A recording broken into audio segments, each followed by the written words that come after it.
May komento ang Duterte Senate slate kaugnay sa karumal-dumal na pagpatay sa isang Filipino-Chinese businessman kamakailan.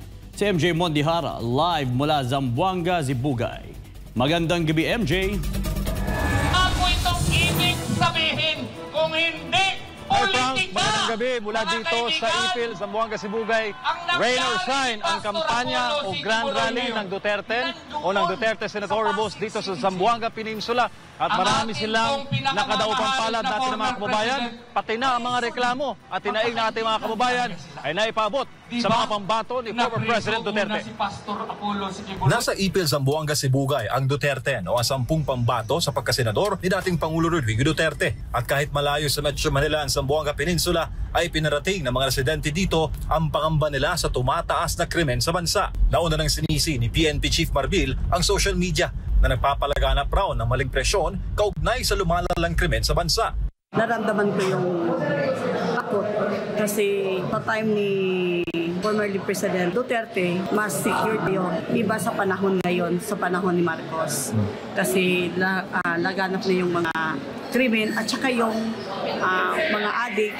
So kahit ang mga kabataan natin hindi secure. Nauna ng sinisi ni PNP Chief Marbil ang social media na nagpapalaganap raw ng maling impresyon kaugnay sa lumalalang krimen sa bansa. Pagmamalaki kasi ng PNP, bumaba raw ang crime statistics sa bansa sa ilalim ng gobyernong Marcos Jr. Ano mo ba?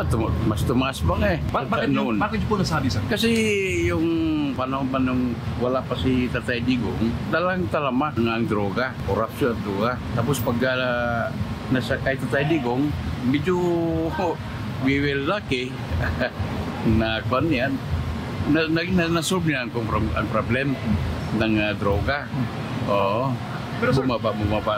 Sabi daw ngayon ng PNP, bumaba naman daw ang crime rate at ang crime rate na mataas daw. Sa internet lang daw yun, hindi daw nararamdaman ng mga Pilipino. Bilang Pilipino, nararamdaman mo ba na mababa ang krimen? Hindi ko nararamdaman. Kasi makikita natin, okay?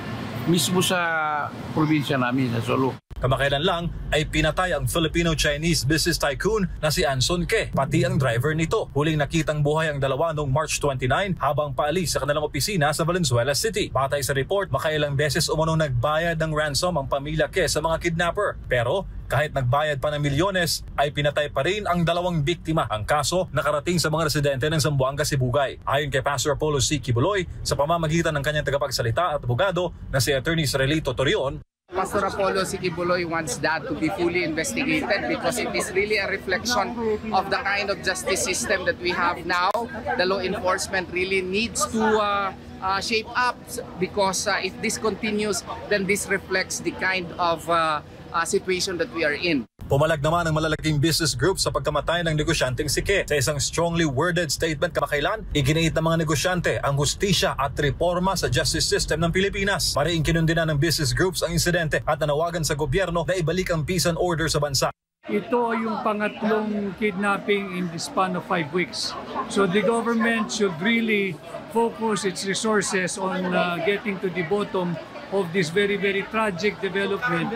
Pinangangambahan ngayon ang pagbaba ng turismo at paglisa ng mga negosyo sa Pilipinas sa ilalim ng Marcos Jr. government. Lalo na't karumal-dumal ang pagpatay kay Ke na natagpo ang nakasilid sa sako ang katawan. Isang negosyanteng tahimik, nagninegosyo sa ating sa pagkaganon at wala man lang malinaw na investigasyon, makikita mo ang kriminalidad parang wala nang masyadong nag-a-address.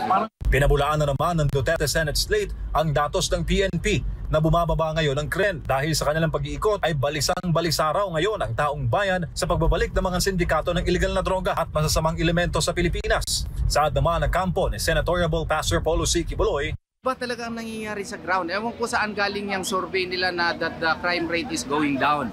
But the fact remains, the people feels that peace and order really is worsening in our country. So the PNP is being called upon to shape up.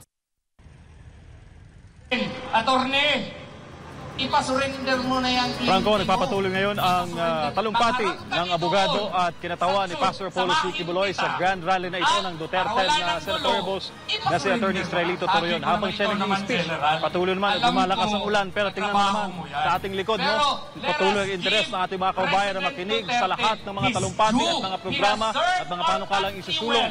Tapos nakausap namin kanina yung mga taga dito at natanong kung sakali ba na ang alyansa ng Pilipinas o yung sa administration slate ay magsagawa dito ng grand rally din, sila ba atin? Sabi ng mga kababayan dito, hindi nila atin, iboboycott nila. Pero dito daw, itong Duterte senatorial candidates, kahit daw araw-araw, Franco, na mga kampanya dito sa Zamboanga Peninsula, patuloy nila sa suportahan. Gikan diri sa Ipil, Zamboanga, Sibugay, para sa Diyos at sa Pilipinas, kung mahal.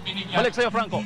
Ayan, sumilong ko na muna, MJ, at parang papalakas ang ulan dyan. Maraming salamat sa iyong live report.